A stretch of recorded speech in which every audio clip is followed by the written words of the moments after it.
Ahoj, já jsem Dana a v dnešním videu vás naučím, jak jednoduše olemovat buď patchworkovou dečku, prostírku a nebo jakýkoliv jiný tvar, který je střihaný v kolmicích. To znamená obdélník nebo čtverec. Uděláme to jednoduše pomocí lemovacího proužku. Tentokrát budeme proužek stříhat rovně, nikoliv šikmo, a tím ušetříme spoustu materiálu. Ale důležité je pamatovat na to, že z rovně střihaného proužku můžete lemovat jen kolmé tvary. Proužek si připravíme, my si ukážeme kroužek za kručkem, jak na to, a pak si ho společně našijeme. Lemovací proužek si vyberte z látky, která se vám líbí, a stříhněte nebo řízněte ho pomocí kolečka na šířku 8 cm. 8 cm je nejběžnější šířka. Já už ho mám tady připravený, sežehlený na polovinu. Ale vidíte, že je střižený hezky rovně. Není tam žádný šikmý směr. Jediný šikmý, co uděláme, bude napojování. A to proto, že ten proužek potřebujeme dostatečně dlouhý, jako celý obvod té lemované věci, ať je to dečka nebo prostírka, a nechte si tam dostatečnou rezervu, protože část té délky nám zbaští ty rohy. To napojení toho proužku si ukážeme pomalu, aby vám to hezky vyšlo a měli jsme to potom jednodušší. Až si proužek pospojujeme, tak vy si ho vezmete a sežehlíte si ho takhle, jako to mám já, pěkně na polovinu. Takže si ukážem to spojení. Já jsem si připravila 2 kousky. První si položíte lícem nahoru. Druhý dáte líc na líc, přesně takhle, jak to mám já, ne opačně. To znamená, že do kolma a jde mi ten vpravo, co je nahoře, musí být v téhle pozici. A budeme šít diagonál z tohohle růžku dolů. A tím se to spojí. Kdybyste to udělali na opačné straně, tak vám to nevyjde. Pozor na to. Můžete si takhle jako já založit růžek a trošku si to rýhnout nechtem. Nebo si tam udělat čáru propiskou nebo fixem, nebo křídou. Jo? Hezky to složte. Určitě si tam píchněte špendlík, aspoň takhle do těch krajů, ať se vám to neposune. A sešijeme to od kraje do kraje po tom diagonálním lomu. Tak, dáme to do stroje. Nezapomeňte si na začátku i konci zapošít.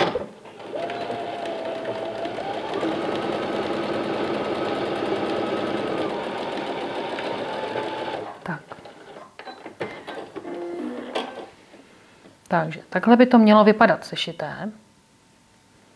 Vyndáme špendlíky a když se podíváte, tak už vidíte, že nám to navázalo perfektně, přesně v šířce. Ten přebytek se sestřihne úplně jednoduše.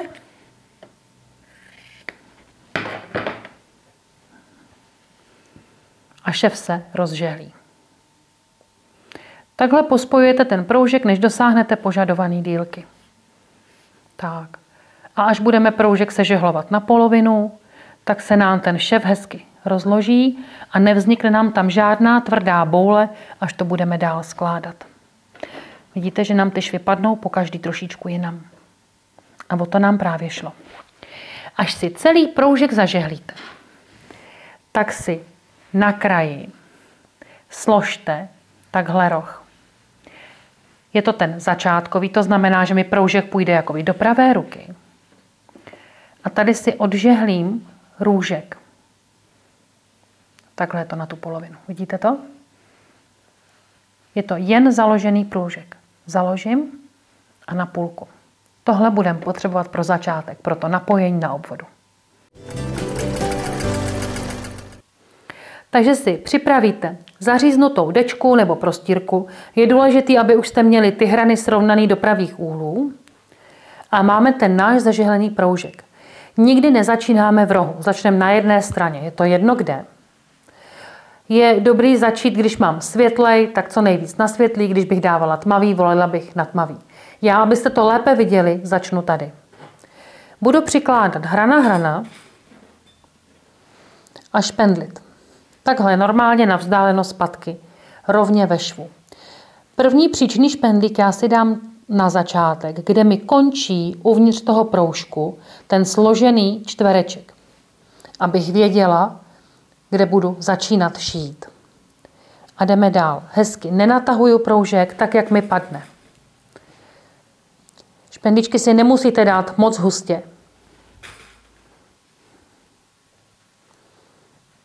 A zastavíme a ušijeme si první roh. Co je na těchto rozích velmi zajímavý, je to, že my musíme ve chvíli, kdy přijíždím k rohu s lemováním, skončit na délku patky od konce. To znamená, že nesmíte došít do konce, ale vlastně zastavím 0,7 od toho kraje. A to proto, aby se mi tam potom vyskládal růžek a mohli jsme jet dál. Nejde to nikdy šít v kuse. Vždycky musíte zastavit. Zastavíme na šířku patky nebo na délku patky od konce. Ano? Tak a jdeme ke stroji. Jsme připraveni ušít tu první část. Začneme od příčného špendlíku. To znamená tam, kde nám končil ten složený čtvereček uvnitř. Nebo trojuhelníček tedy. Trojuhelníček, ano? A děláme to tak proto, abychom do něj mohli zasunout ten konec, až budeme končit lemování. Necháme si tenhle začátek volný. Dám to tam, klapnu a budeme šít na šířku patky. Na začátku určitě zapošijeme. Tak. Pořád si i při tom šití kontroluju, že mám hrana a na šířku patky hezky šijeme. Délka stehu je normální okolo těch 2,5 nebo 3 mm podle tloušťky toho lemovaného výrobku.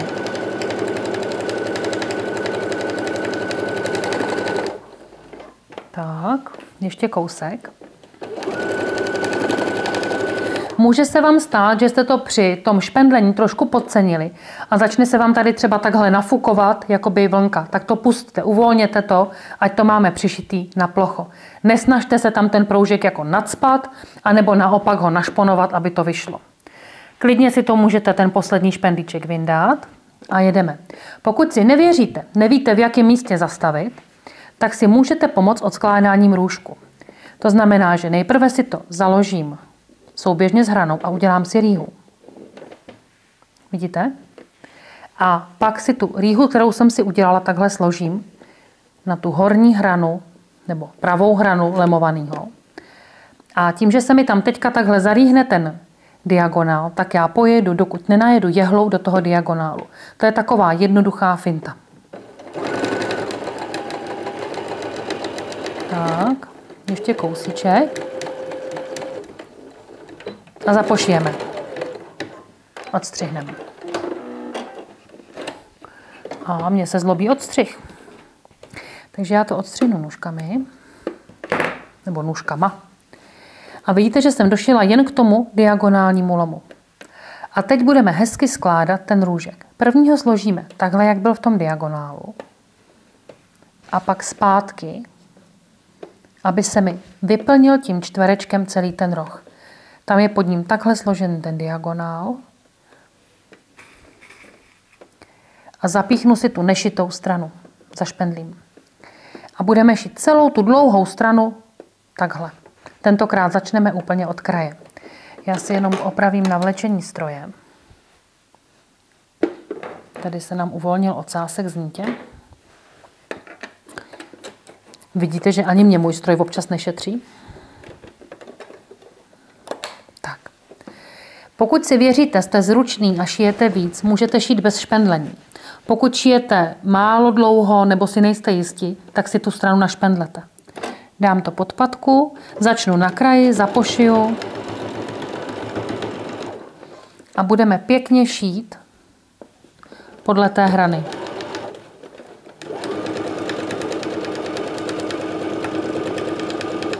A pojedeme celou hranu až na konec a pak zase složíme růžek. Přijíždíme k dalšímu rohu, tak si to ukážeme ještě jednou. Můžeme si zase připravit ten sklad. To znamená, nejprve zahnu proužek jakoby zpátky a udělám si hranku tam, kde mi končí ta lemovaná věc, u mědečka. Pak tu hranku dám na proužek, na hranu proužku, na tu střihanou a zarýhnu si ten diagonální šev. Vidíte? přiložím a jedeme. A došijeme zase až do toho lomu, který jsme si tam teď vyrobili. Do toho zarýhnutí. Ještě stýžek a jsme tam za pošijem.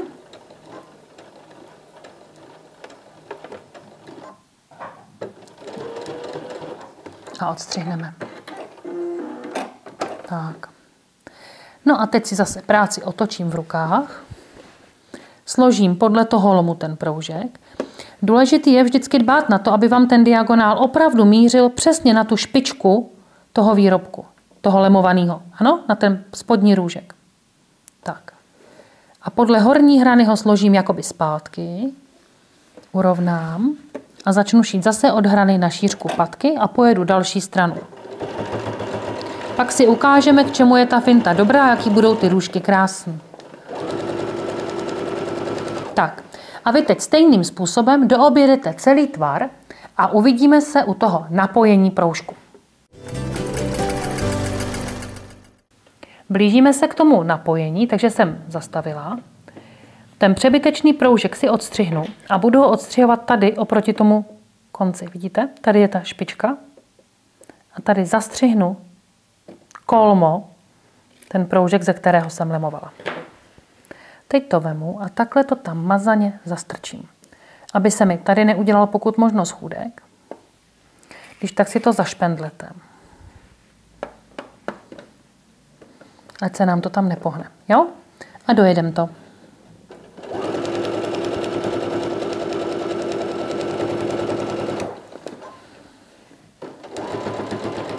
Už tam budem. Já si vyndám ten špendlík, aby mi nepřekážel. Takhle si to urovnám. Klidně si tam takhle tím špendlíkem pomozte. Ono to má vždycky tendenci se trošičku zhrnout. Přejedem přes sebe, zapošijeme. A máme napojeno. Když se vám tam stane to, co mě, tady se vám udělá malinký skládek, netrapte se tím, bude to uvnitř. Důležitý je, aby to bylo krásné tady zvenčí. Tady budeme mít to napojení úplně čistý. Já vždycky dělám to, že si to teďka urovnám. A aby se mi to v tom neposunulo, tak si tady píchnu špendlíček, který mi to napojení jakoby zajistí. Aby se mi nevytáhl ten zasunutý konec. A budeme začínat skládat. Začínáme vždycky od rohu. A skládáním jdeme trošku v protisměru. To znamená, že začnu odsud k rohu. Jakoby zprava nebo zhora k rohu. Takhle to zabalíme. Přetočíme růžek. Vidíte, jak se nám tam skládá krásně diagonál. A zatáhneme to tak, aby jsme schovali to spodní šití.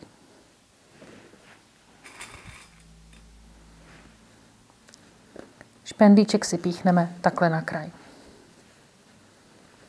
Urovnáme tu druhou část proužku, aby se mi tady rovnoměrně vytvořil růžek.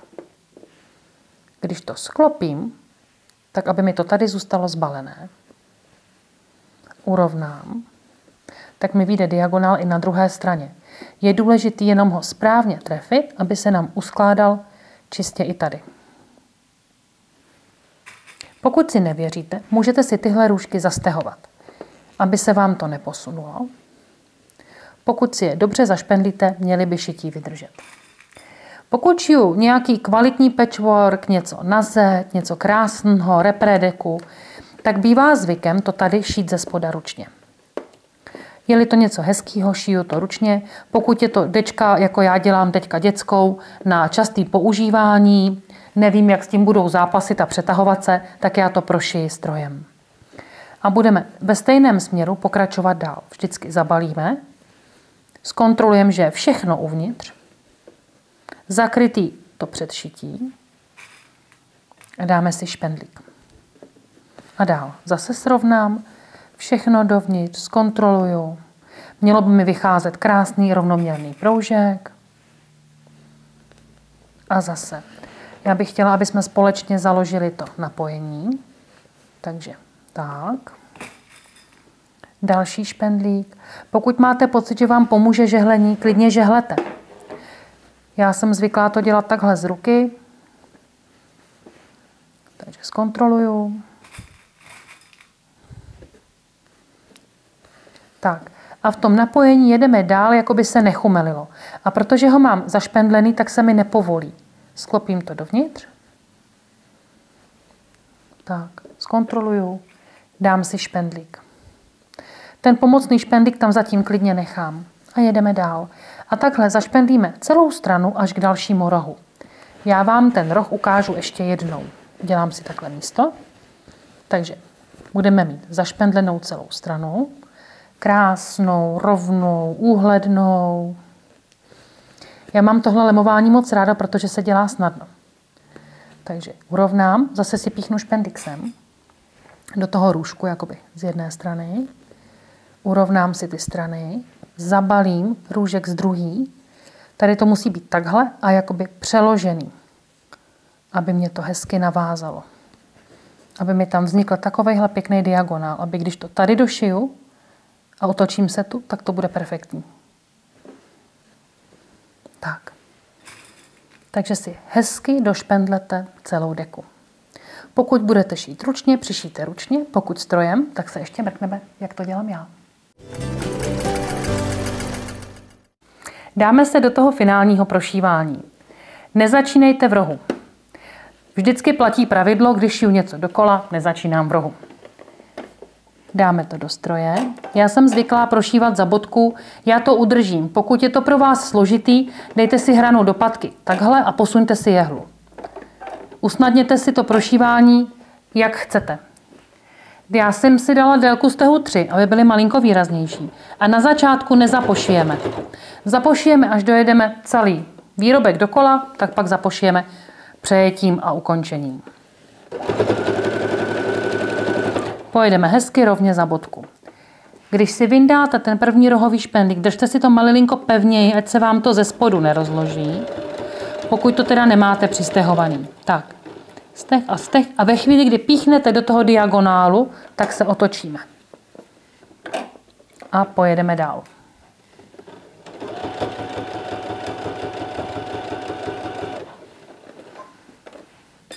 Já si to takhle přihodím.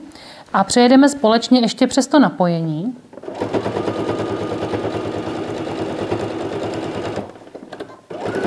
Vždycky před špendlíkem zastavte, se zapíchnutou jehlou vyndáme špendlík, zkoukneme si to a jedeme dál. Já si to vždycky takhle trošičku dopínám jakoby rukou, abych to měla perfektně rovný.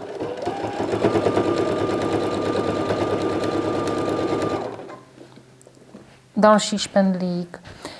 U patchworku se hodně dělá to, že si spíš dávám tady před sebou jako navolněný ten výrobek, aby ta velká věc nevisela na tom stroji, aby ten stroj nemusel tahat těmi zoubky celou váhu. Takže se snažte si ji vždycky jako nachmoucat před sebe, pokud to máte veliký, abyste tomu stroji usnadnila práce. Tak. A rovně držíme jen ten šitý kousek, zbytkem se netrápíme.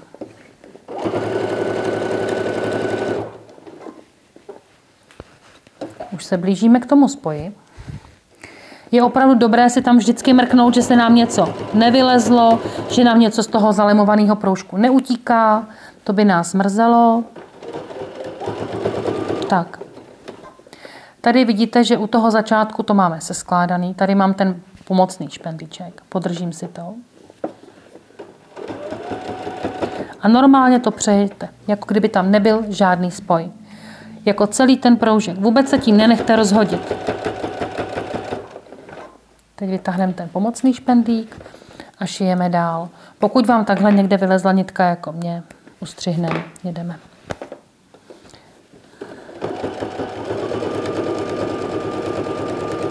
To je taková hezká čistá práce. Ještě si dáme společně růžek.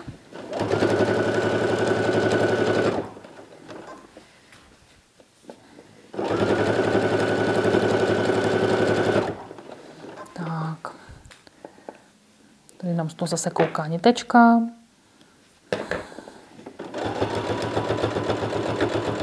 Tak, vyndám si první špendlík, podržím si to na plocho a jedu, dokud nepíchnu jehlu do toho diagonálního spoje. Teď. Otáčka na jehle a pokračujeme.